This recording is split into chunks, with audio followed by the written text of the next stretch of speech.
Dicen que toda ciudad guarda un secreto, una esquina oscura que los mapas ignoran y los habitantes evitan. En la mía, ese lugar tenía un nombre susurrado con miedo, la calle del olvido. No era una calle cualquiera, era una sentencia.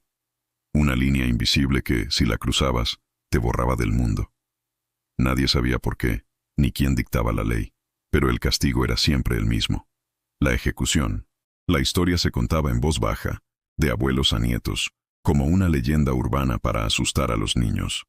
No te acerques a la calle del olvido, decían, o los hombres sin rostro te encontrarán. Pero no era solo un cuento. Había nombres, rostros en viejas fotografías, que simplemente un día dejaron de estar. Desaparecieron, y todos sabían, sin decirlo, a dónde habían ido sus últimos pasos. Yo era periodista, o al menos aspiraba a serlo. Me movía la curiosidad, esa comezón insoportable por rascar donde nadie más se atreve. La calle del olvido era mi Everest, el misterio que podía lanzar mi carrera, o, más probablemente, terminarla para siempre. Mis colegas me llamaban loco. Mi editor me prohibió siquiera mencionarla. Pero la semilla de la duda ya había germinado en mi mente. ¿Cómo podía una calle entera ser una zona de muerte en pleno siglo XXI? ¿Quién ejecutaba a los transeúntes? ¿Y por qué nadie hacía nada? Comencé mi investigación en la biblioteca municipal, entre archivos polvorientos y microfilmes que olían a tiempo detenido.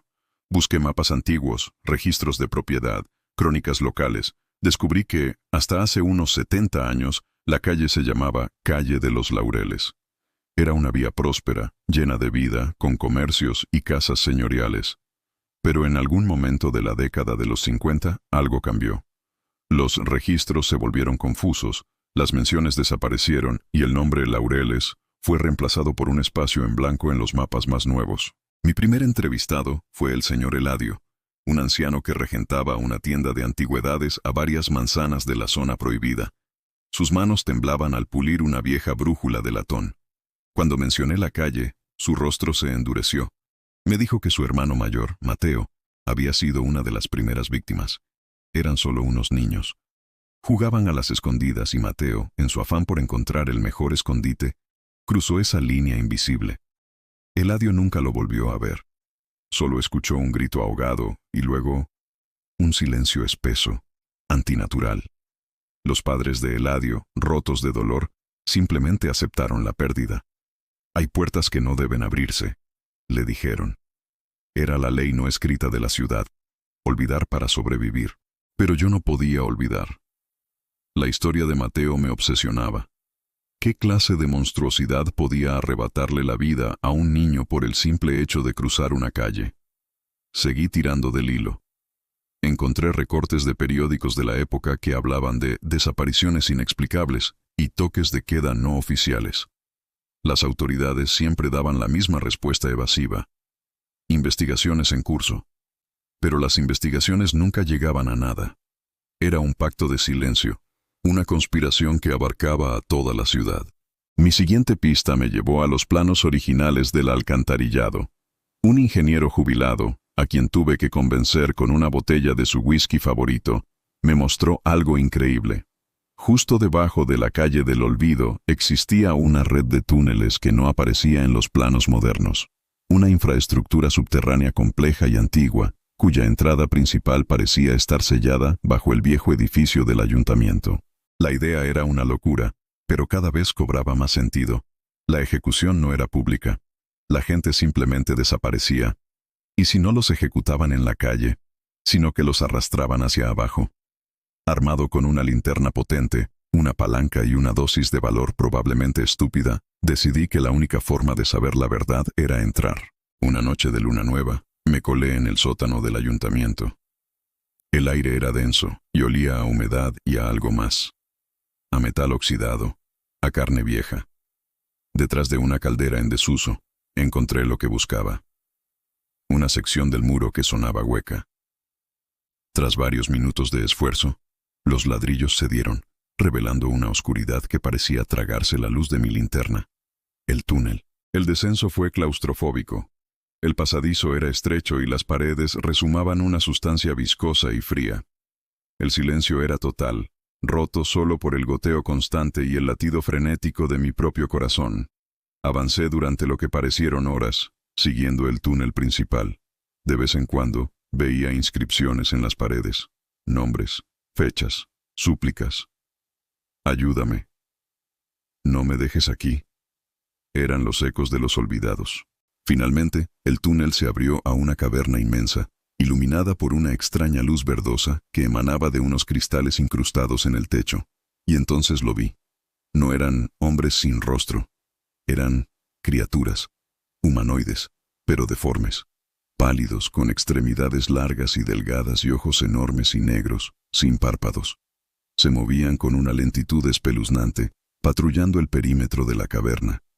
Y en el centro, había una especie de altar de piedra, manchado de oscuro. Pero lo más aterrador no eran las criaturas, era lo que custodiaban. La caverna estaba llena de gente. Hombres, mujeres, niños, todos vivos. Estaban sentados en el suelo, con la mirada perdida, como si sus almas hubieran sido vaciadas. No hablaban, no se movían. Simplemente existían en un estado de trance perpetuo. Vi a un hombre con un uniforme de cartero de los años 60, a una mujer con un vestido de los 80, a un joven con auriculares al cuello que no podía tener más de 20 años. Eran los desaparecidos. No los ejecutaban, los cosechaban. Me escondí detrás de una roca, tratando de procesar el horror. ¿Qué era este lugar? ¿Una prisión? ¿Una despensa? Una de las criaturas se acercó a una mujer joven y le tocó la frente con sus largos dedos. La mujer ni se inmutó. La criatura pareció alimentarse.